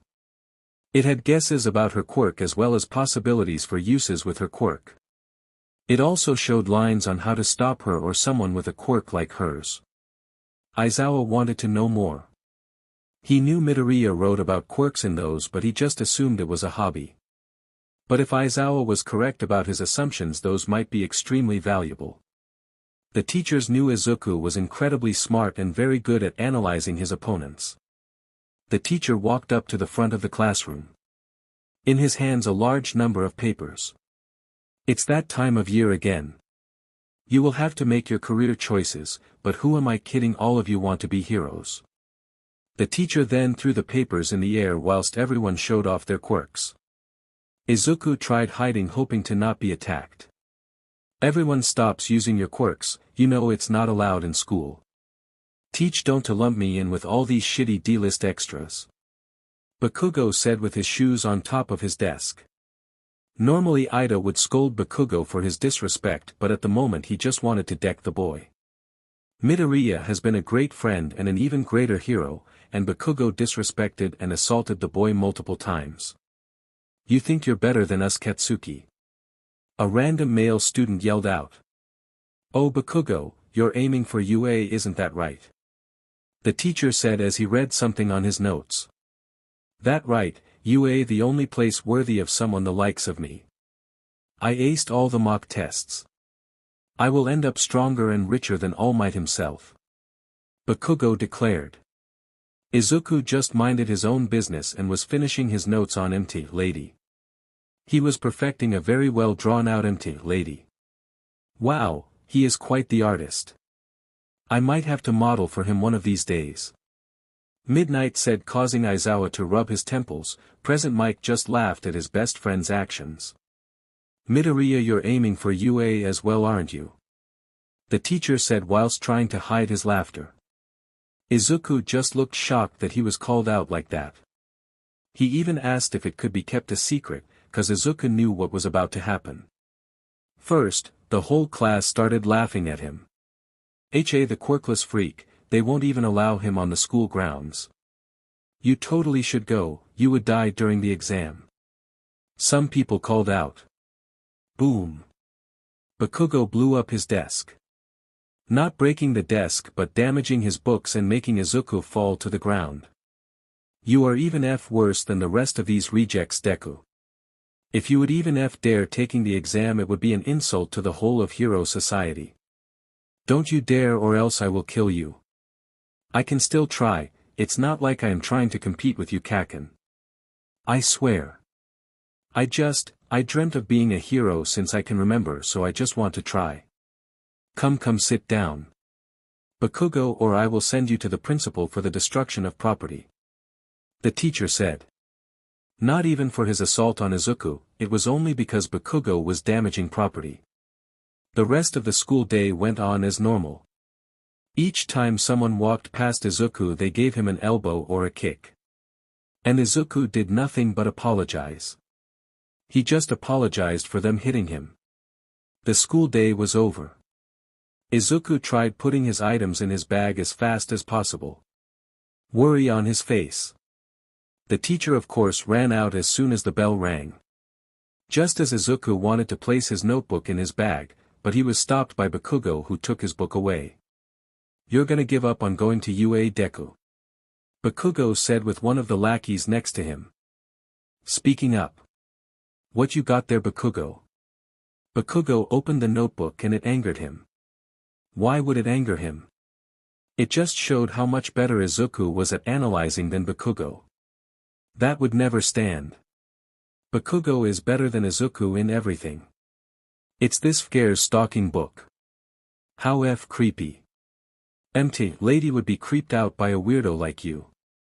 Bakugo slammed the notebook closed. "Kaken, can I please get my book back? Give up on going to UA and you will get it back. Say you will give up on being a hero and you will get it back." Izuku looked down. He didn't want to say it even if he would lie. It wasn't in his nature to lie. "I won't give up, Kaken, please just give me my notebook back." Bakugo just looked angry and blew the notebook up in between his hands. He then tossed it out of the window. "If I see you at UA I will beat your butt to death." Bakugo then slammed his fist into his stomach, making Izuku drop to the floor nearly puking. As Bakugo walked out he stood at the door. "I know a way for you to get a quirk, Deku." Bakugo put a friendly smile on his face. Izuku looked in hope at his childhood best friend. "Take a swan dive off the roof and hope you get a quirk in your next life." Bakugo then walked off laughing his butt off at the face of Izuku. That was it. Until that was the worst of it. Truth said and it was dead quiet. Then smack. They went toward the sound and it was Inko who just slapped Bakugo. Tears all over her face but anger clear in his face. Izuku went to stand in between them, shocking everyone, even Bakugo. "Izuku, out of the way. I am not done." "Yes, Mom, you are. Don't do this for me. The past is the past.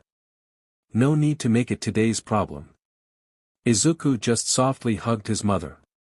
"I am sorry, Mom, sorry for lying to you," he whispered. "Bakugo. Did this happen?" Nizu asked, sounding scarily calm. "It did."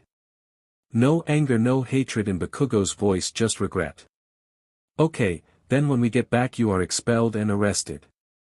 For illegal quirk uses, suicide baiting, use of deadly force, assault, and attempted murder." "No, please don't," Izuku said, shocked everyone again. "But Deku-kun, what he did should not go unpunished," Ochiko said, wanting more than just prison for Bakugo. Eri and Kota just ran up to Izuku. They cried. That was hard to watch for them. Their hero getting attacked as if he was a villain. Young Midoriya.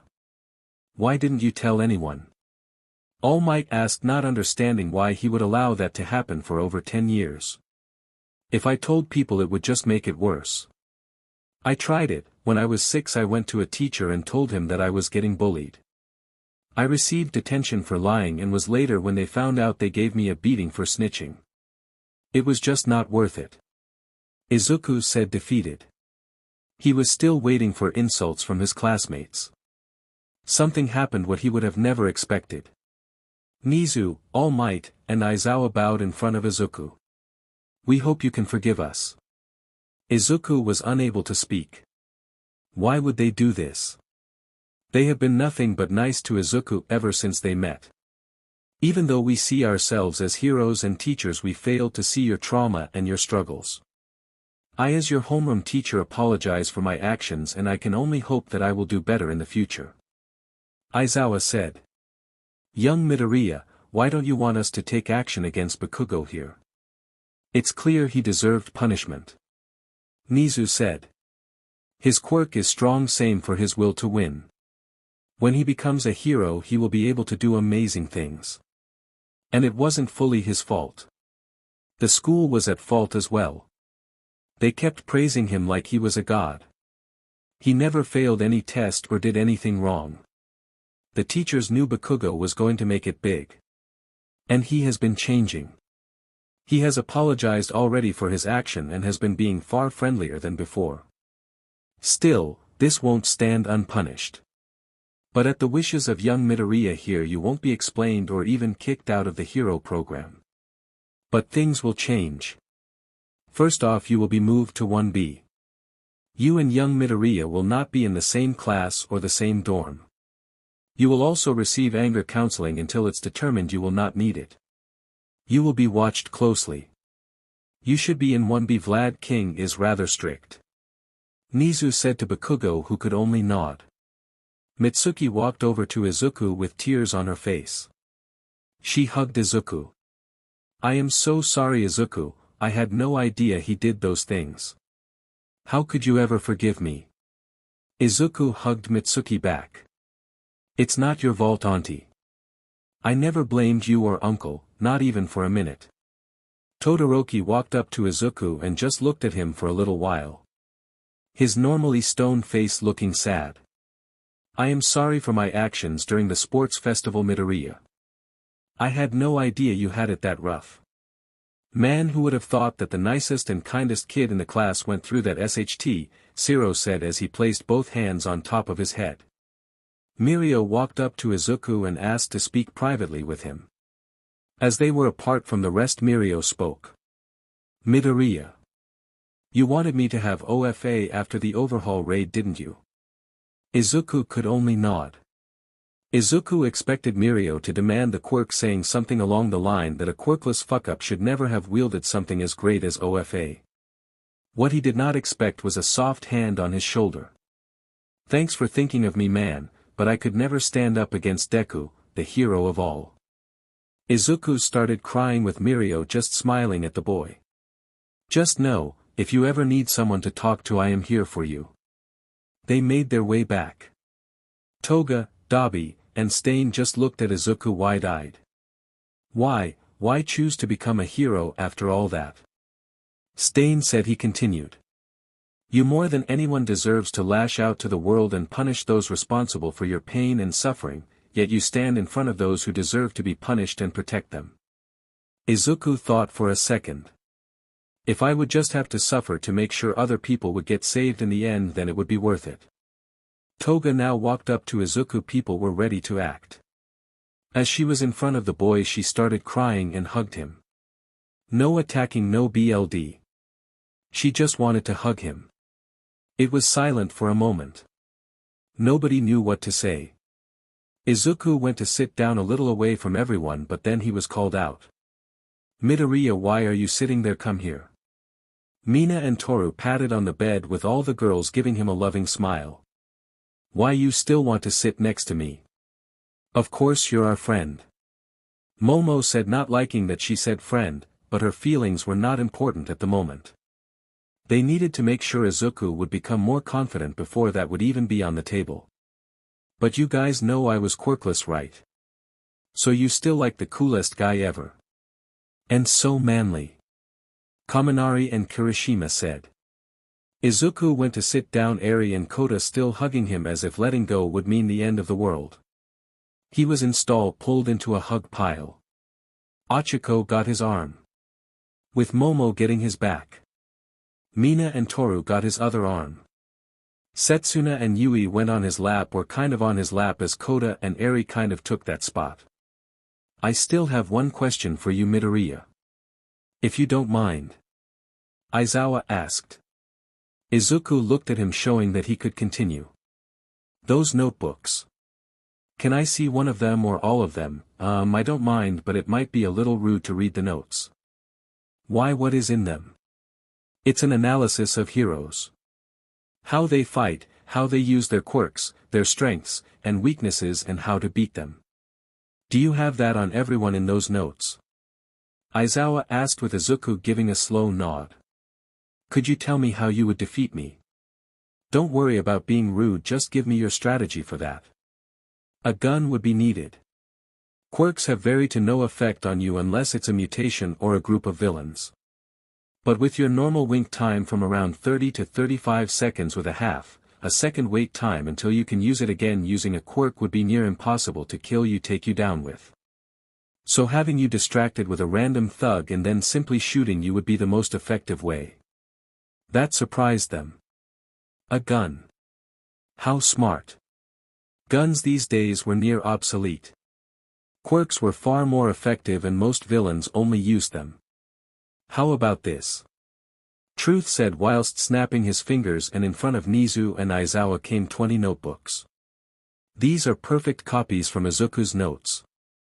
Now, how about we just watch the next universe and then have a little break?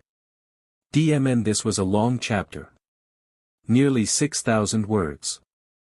Not gonna lie, ringing this chapter made me hate Bakugo a little more than before.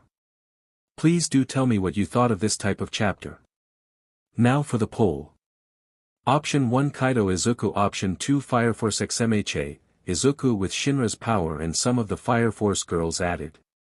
Tell me which ones you would like. Option 3 Izuku in One Piece, Option 4 your choice.